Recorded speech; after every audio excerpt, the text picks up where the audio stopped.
Hello friends, welcome back.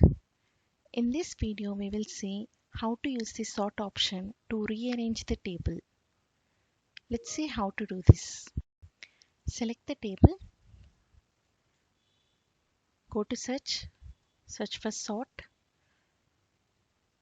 click on sort and sort by the column name.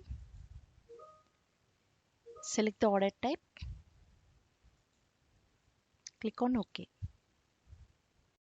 Now we can see the data is sorted based upon the days. So in this way, we will use a sort option in Excel. For more videos, please like, share and subscribe to our channel. Thank you.